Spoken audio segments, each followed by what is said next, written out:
नमस्कार, गुलिस्तान न्यूज देख रहे हैं आप और उत्तराखंड के इस खास बुलेटिन के साथ मैं शीतल शर्मा। बुलेटिन की शुरुआत करेंगे। डोईवाला में राम मंदिर निर्माण की पहली वर्षगांठ पर कई धार्मिक कार्यक्रम आयोजित किए गए। बता दें, अयोध्या में प्रभु श्री राम मंदिर निर्माण की प्रथम वर्षगांठ के उपलक्ष्य में श्रद्धालुओं की ओर से प्रेम नगर बाजार स्थित गुरुद्वारा खेड़ा मंदिर में विशेष धार्मिक अनुष्ठान आयोजित किया गया। इसमें हवन यज्ञ और भजन कीर्तन के साथ श्रद्धालुओं ने विधि विधान से प्रभु श्री राम का पूजन किया और उनके आदर्शों पर चलने का संकल्प लिया है। इस दौरान समाज सेवी राजन गोयल ने कहा है कि समाज का सशक्तिकरण तभी हो सकता है जब हम प्रभु श्री राम के बताए मार्ग का अनुसरण करेंगे।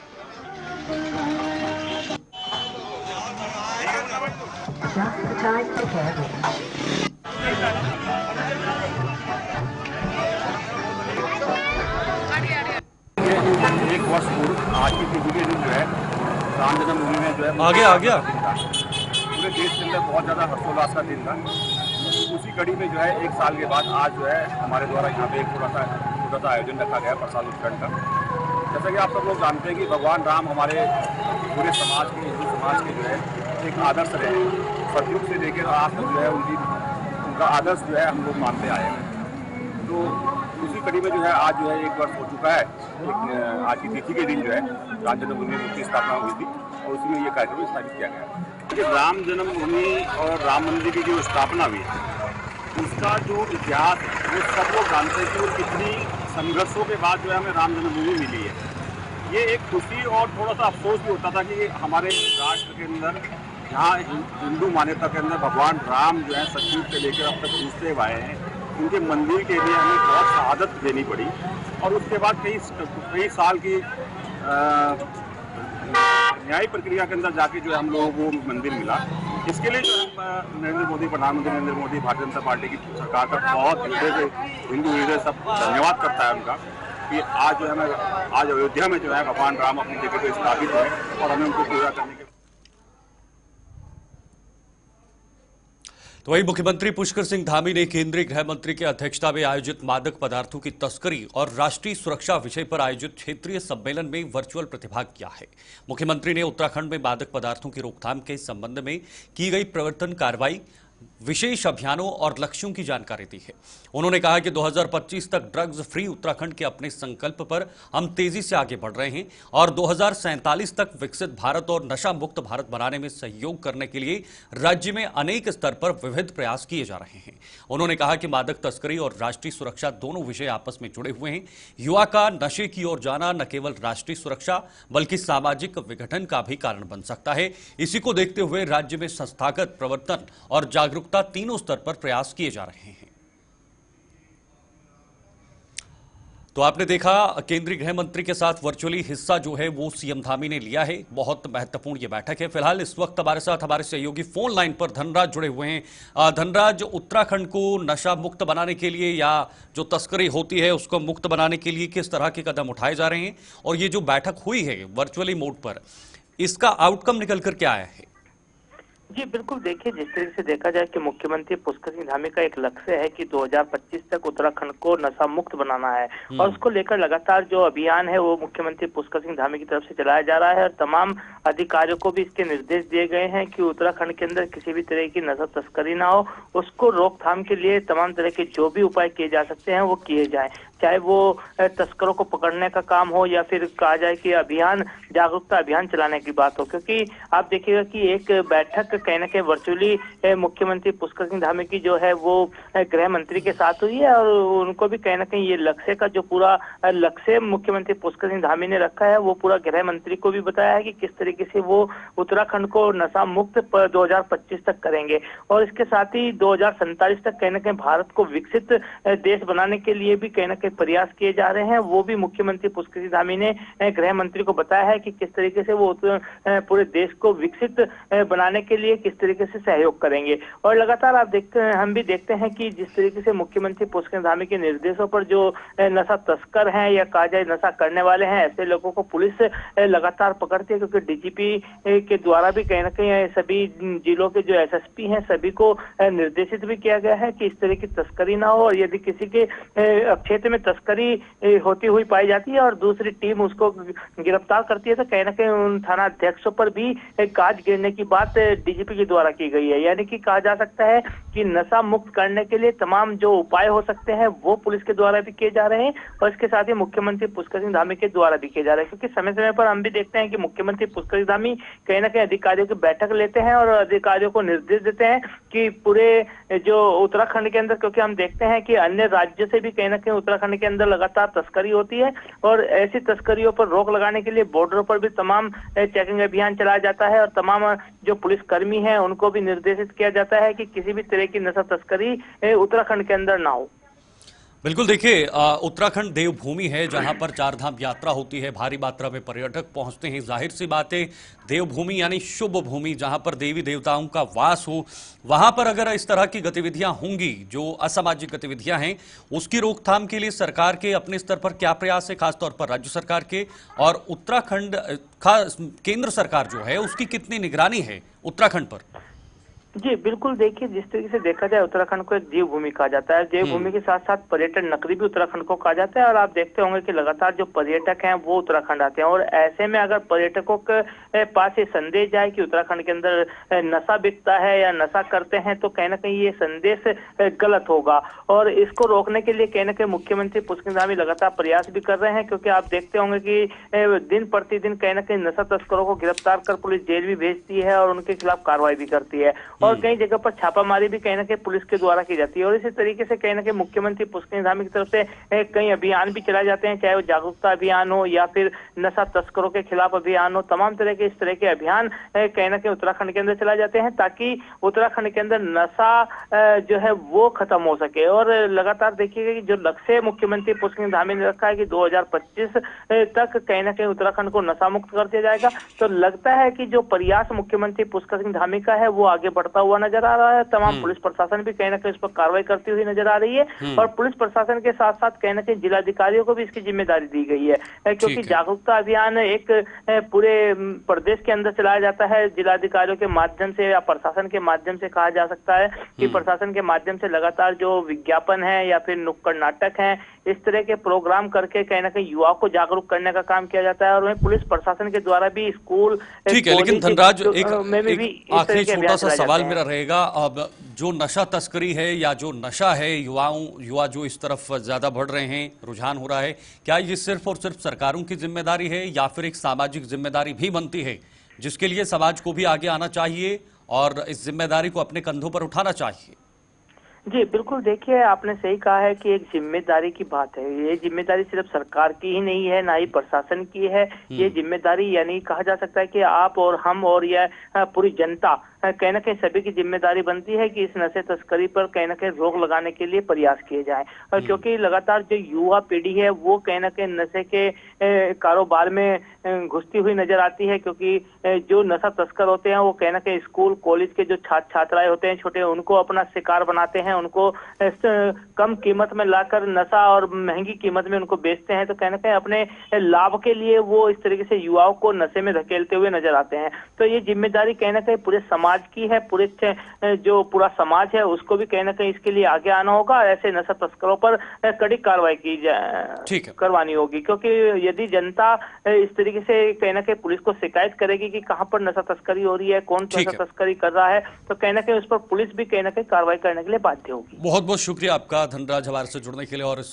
खबर से पूरी जानकारी हमारे दर्शकों तक पहुंचाने के लिए। बहुत महत्वपूर्ण है, नशा तस्करी को लेकर सरकार इस वक्त सजग नजर आ रही है और हर तरह के प्रयास किए जा रहे हैं। इधर शीतकालीन चारधाम यात्रा से उत्तराखंड को बड़ा फायदा मिल रहा है। शीतकालीन के मौके पर जहां चारधाम क्षेत्र में सनसनी नजर आती थी, तो वहीं इस बार सभी जगह चहल पहल दिख रही है। उत्तराखंड में शीतकालीन यात्रा को लेकर सरकार ने काफी प्रयास किए हैं। मुख्यमंत्री पुष्कर सिंह धामी ने दिल्ली में प्रधानमंत्री से मुलाकात के दौरान उन्हें शीतकालीन यात्रा में आने का निमंत्रण दिया था और फरवरी में प्रधानमंत्री मोदी शीतकालीन यात्रा क्षेत्र में आ सकते हैं। महानिदेशक सूचना बंशीधर तिवारी का कहना है कि शीतकालीन यात्रा के लिए सरकार के स्तर पर जो प्रयास किए गए हैं उन्हें पर्यटक पसंद कर रहे हैं और सभी क्षेत्रों में पर्यटकों की लगातार भीड़ दिख रही है। शीतकालीन यात्रा को और बेहतर बनाने के लिए शासन स्तर पर भी प्रयास किए जा रहे हैं। मंत्री ने शीतकालीन यात्रा ओंकारेश्वर जी के दर्शन से शुरू की थी और लगातार यहाँ पर पर्यटक आ रहे हैं और बहुत अच्छा उसमें रुझान भी है। माननीय प्रधानमंत्री जी से भी उन्होंने अनुरोध किया था, जैसा हमने बढ़ाया कि हमने अनुरोध किया है कि यहाँ पर आए और ताकि जो शीतकालीन यात्रा की गति है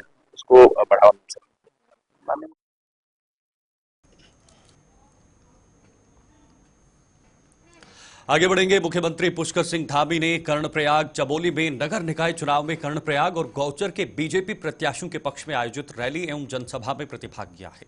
इस दौरान सीएम धामी ने कहा कि बीजेपी की ट्रिपल इंजन सरकार बनने से विकास कार्य 3 गुना तेजी से बढ़ेंगे। साथ ही कहा कि ऋषिकेश कर्णप्रयाग रेल सेवा शुरू होने से महज 2 घंटे में कर्णप्रयाग से ऋषिकेश पहुंचा जा सकेगा। इतना ही नहीं, सीएम ने कहा है कि प्रदेश सरकार द्वारा जनहित में किए गए विकास कार्यों को देखकर कांग्रेस हताश नजर आ रही है। तो प्रत्याशियों के पक्ष में जनसभा को संबोधित किया है खुद मुख्यमंत्री ने, क्योंकि निकाय चुनाव होने वाले हैं, नगर निगम चुनाव होने हैं। उन चुनावों के मद्देनजर भारतीय जनता पार्टी लगातार तैयार है और खुद मुख्यमंत्री पुष्कर सिंह धामी ने इसमें प्रवेश कर लिया है। और इस प्रवेश के साथ साथ अब भारतीय जनता पार्टी की तरफ से यह आधिकारिक तौर पर प्रचार प्रसार की शुरुआत हो चुकी है। अपने प्रत्याशियों के हित में मुख्यमंत्री पुष्कर सिंह धामी ने वहां पर समर्थन मांगा है और कहा है कि आप समर्थन दीजिए और उत्तराखंड की बेहतरी के लिए, उत्तराखंड के विकास के लिए, उत्तराखंड के जन के लिए हम काम करेंगे और डबल इंजन की सरकार के साथ काम चलाएंगे। डबल नहीं बल्कि ये ट्रिपल इंजन बनेगा, क्योंकि केंद्र में भारतीय जनता पार्टी, राज्य में भारतीय जनता पार्टी और निकायों में अगर बीजेपी के वहां से प्रत्याशी जीत कर आते हैं तो जाहिर सी बात है ये और आगे बढ़ेगा, विकास की गतिविधियां बढ़ेगी। ये खुद मुख्यमंत्री पुष्कर सिंह धामी ने कहा है।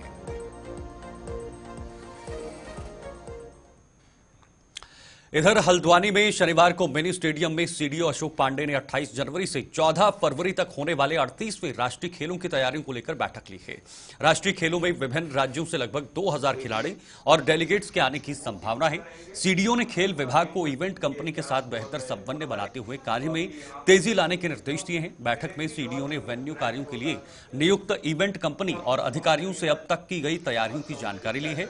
साथ ही इवेंट कंपनी ने पीपीटी के माध्यम से उनके द्वारा किए जाने वाले कार्यों की जानकारी दी है। पूर्व की बैठक में नेशनल गेम्स की तैयारियों को लेकर विभागों को कार्य पूर्ण करने के लिए डेडलाइन दी गई है।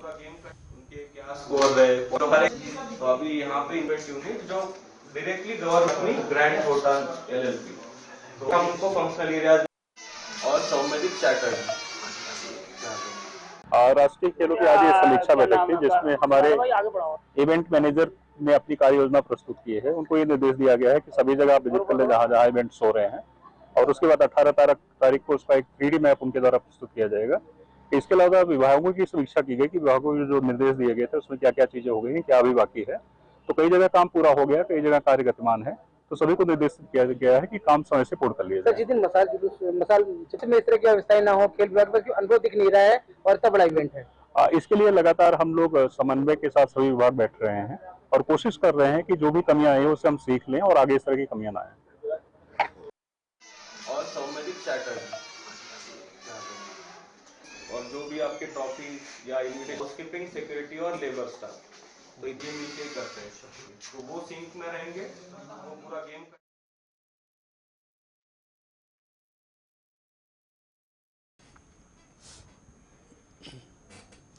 इधर काशीपुर के कुंडेश्वरी क्षेत्र में बीते दिवस हुई गोकशी की घटना के विरोध में युवा नेता गगन कंबोज ने गहरा आक्रोश व्यक्त किया है।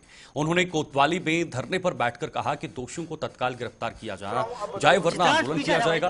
गगन कंबोज ने कहा है कि समाज विरोधी कुछ ताकतें चुनाव के दौरान माहौल खराब करना चाहती हैं, जिसे कतई बर्दाश्त नहीं किया जाएगा। मामले में पुलिस ने गगन कंबोज को आश्वासन दिया है कि पुलिस गौकशी करने वालों की तलाश कर रही है और उन्हें शीघ्र ही गिरफ्तार कर लिया जाएगा। हालांकि पुलिस द्वारा दिए गए आश्वासन के बाद गिरफ्तारी न होने पर पुनः आंदोलन की चेतावनी देकर धरने से वापस लौट गए हैं। इस दौरान उनके साथ उनके कई लोग भी मौजूद हैं।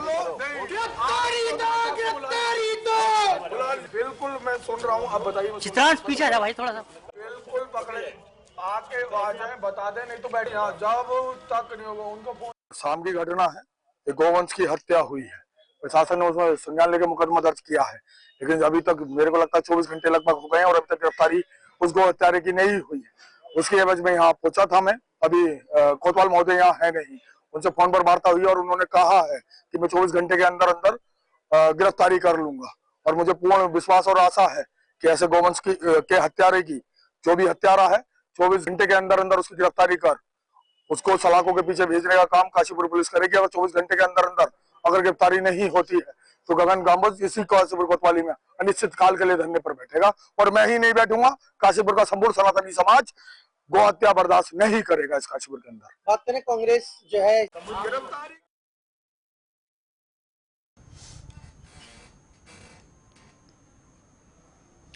आगे बढ़ेंगे। उत्तराखंड में बिजली विभाग के ऊपर सरकारी विभागों और घरेलू कनेक्शन का करोड़ों रुपयों का बिजली बिल बकाया है। इस मामले पर अब ऊर्जा विभाग कार्रवाई करने की ओर बढ़ रहा है। उत्तराखंड के सचिव ऊर्जा डॉक्टर आर मीनाक्षी सुंदरम का कहना है कि सभी सरकारी विभागों के सचिवों के साथ बैठक की गई है और सरकारी स्तर पर जो बिल पेंडिंग है उसके भुगतान को लेकर निर्देश दिए हैं। अन्य श्रेणी के उपभोक्ताओं को लेकर भी जल्द फैसला लिया जाएगा। देखिए, जो बिल पेमेंट का इशू है उस पर अलग से हम लोग समीक्षा करेंगे और देख लेंगे, और जो जहां तक सरकारी विभागों के पेंडेंसी है वो कंसर्न डिपार्टमेंट के सेक्रेटरी और एचओडी से बात करनी जाएगी, जल्दी क्लियर करेंगे।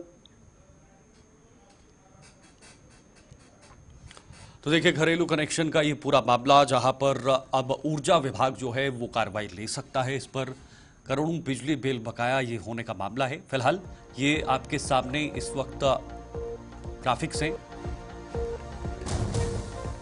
यूपीसीएल का 700 करोड़ सरकारी विभागों पर जो है वो बकाया है। 700 करोड़ बहुत बड़ा आंकड़ा है, बहुत बड़ी कीमत है और इतना बकाया यानी राजस्व में एक बहुत ये ढांचे के रूप में जो है वो कहीं ना कहीं खिसक सकता है। हरिद्वार और रुड़की सर्कल बकाये में सबसे ऊपर नजर आ रहा है। घरेलू श्रेणी में 850.92 करोड़ रुपए बकाया है। घरेलू श्रेणी में सरकारी विभागों पर 700 करोड़ का बकाया है। जो सरकारी विभाग है तो ये कम नहीं, बहुत बड़ा आंकड़ा है। देहरादून ग्रामीण क्षेत्र में 116.95 करोड़ रुपए बकाया है। इसके साथ देहरादून शहरी क्षेत्र में 27.85 करोड़ रुपए बकाया मिले हैं। और ये एक बड़ी बात है कि ये बकाया वसूला नहीं जा रहा है और ये बहुत बड़ा सरदर्द हो सकता है। टिहरी में 102.86 करोड़ रुपए बकाया है। श्रीनगर में 191.39 करोड़ रुपए बकाया है। उत्तराखंड के श्रीनगर में कर्णप्रयाग में 54.17 करोड़ बकाया है, जो बकाया राशि है। और इधर रुड़की की बात करें तो 496.10 करोड़ रुपए बकाया है। ये बहुत बड़ा आंकड़ा है और इतना पैसा बकाया होना बड़े सवाल भी खड़े करता है। हरिद्वार में 457.50 करोड़ रुपए बकाया है। इस पर ऊर्जा विभाग कार्रवाई कर सकता है। हल्द्वानी में 197.28 करोड़ रुपए बकाया है।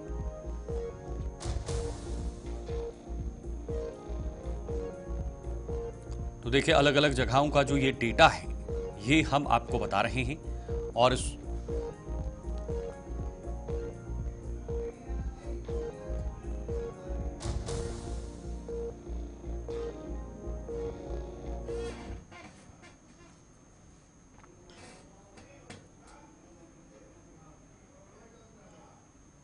चलिए आपको सीधे लिए चलते लखनऊ, जहां पर उत्तर प्रदेश के मुख्यमंत्री योगी आदित्यनाथ इस वक्त संबोधन कर रहे हैं। सुनिए।